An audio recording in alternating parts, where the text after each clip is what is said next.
As we get ready to head into the third and final week of the qualifiers for Major 2, Seattle Surge continues to slump all the way down to the bottom of the leaderboards. Meanwhile, Optic Texas is the only undefeated team. And are they for real with their new roster? That and so many more topics as we discuss on today's episode. So on this show, we're going to talk about a couple topics, and then we will preview the final weekend's games, and I'll give you my thoughts and opinions on the overall status of the CDL. But most importantly, the biggest thing I want to talk about is if you see on your screen the bottom team in this league, the number 12th spot as of right now, going into Major 2's qualifiers is the Seattle Surge. That's right. The team that was in the finals of Major 1, a team that was competing against New York Subliners to win a major, are now they have 0 wins. They only have 4 map wins, and they have a win rate on maps of 30.77. Beyond a doubt, the worst team in the league. But have no fear. I do believe I have figured it out. I've done my detective skills,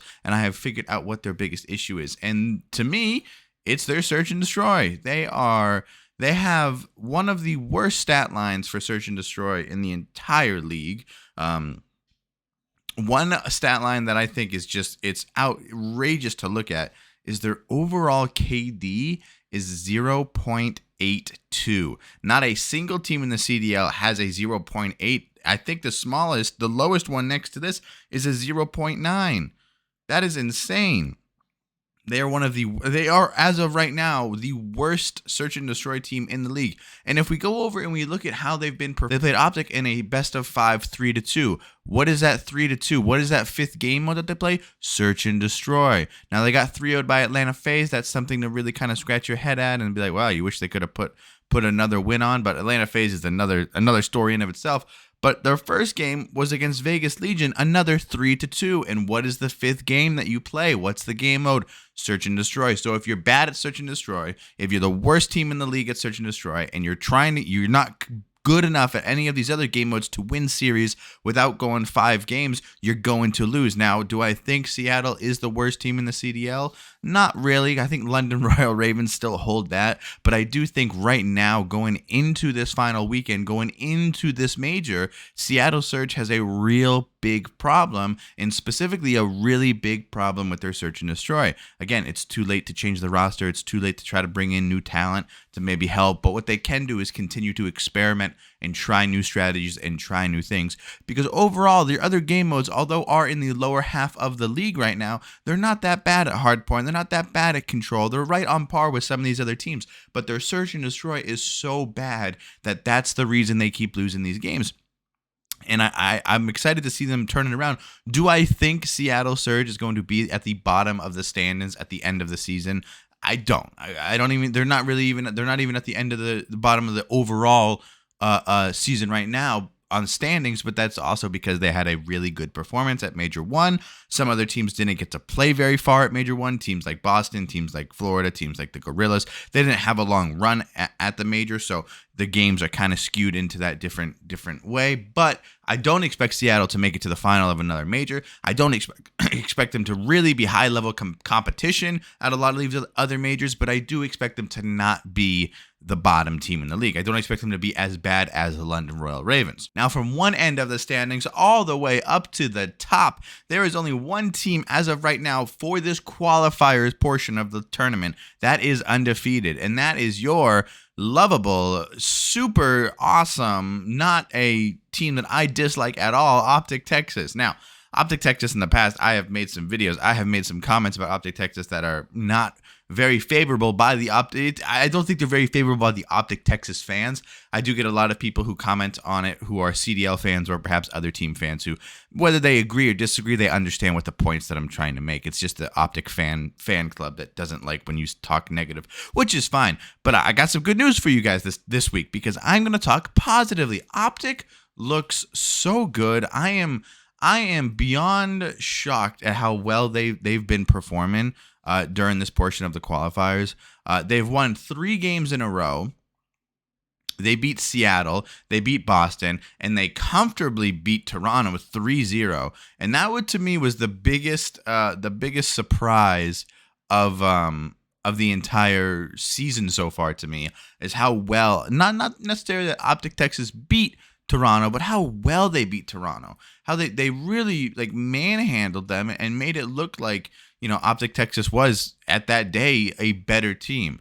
Now, if we go over to the stats specifically about them, only one person on Toronto had an overall positive KD ratio, and that was Insight with a 1.20, whereas on Optic, everyone had an at least one or positive KD.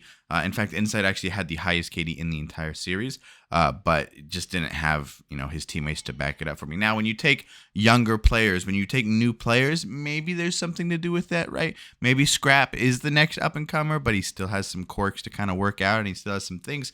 I don't expect this to really be a repeat. The only game mode that Toronto won was that control match. I'd like to see them play on Search and Destroy. I'd like to see them play a little bit more hard point matches. This is it, but I'm not taking anything away. Optic Texas looks like a real team. They look like the real deal. They look like a team that can actually, show up. Now they actually don't have the highest game win rate, but again, that's a lot of these series are going 2-5 with them, 3-1, things like that. They're not really getting 3-0s.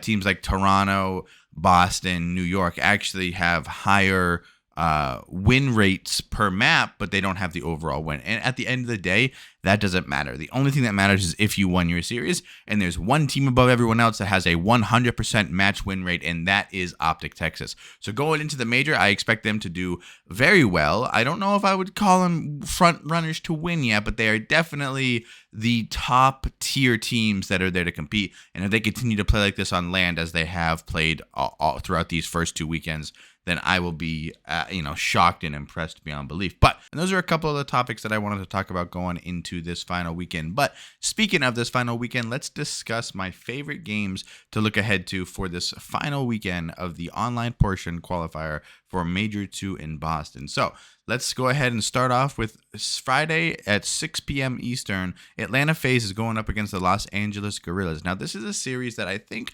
both teams could benefit from because Atlanta FaZe got 3-0'd by Minnesota Rocker last week. And if you're an Atlanta FaZe fan, that's all you've been thinking about is how poorly they played against the Minnesota Rocker, a team they should be far, far, far superior against. And coming this week, they have another match against a team they should be far superior against. It'll be exciting to see. I'd like to see Atlanta FaZe put it together and beat the Guerrillas and kind of get back on track. But if they lose this series, or it's a competitive series, as an Atlanta fan, I think you would maybe want to consider a little bit of panic mode, a little bit of what's going on here, and a little bit of whoa. Speaking of a little bit of whoa, the Seattle Surge, they get 2 more games to play this qualifier to try to qualify for the major. And that their first game is Saturday, January 28th, going up against the New York Subliners, a rematch of the major and final one. And I think this game specifically will be a good tell as to where both of these teams are past Major 1. Now, for those of you who don't seem to remember that, these were the 2 teams that met in the finals of Major 1. And now New York did win 4-1. However, I would like to see Seattle compete against them. If Seattle goes 0-4 through these first weeks, for this qualifier portion, I don't know how you can really root for them. I don't know how you can really expect them to do anything. It looks like maybe they have some negative things happening with the whole drama of Pred and Optic and Scump and all this other stuff that happened earlier. But it will be. It will be quite a tell to see how well this match goes, to see where both of these teams are post Major 1 final. And lastly, the game that I'm looking at is the second to final game on Sunday, which is Boston Breach versus Los Angeles Thieves. Both 2 teams keep spinning their tires in the mud.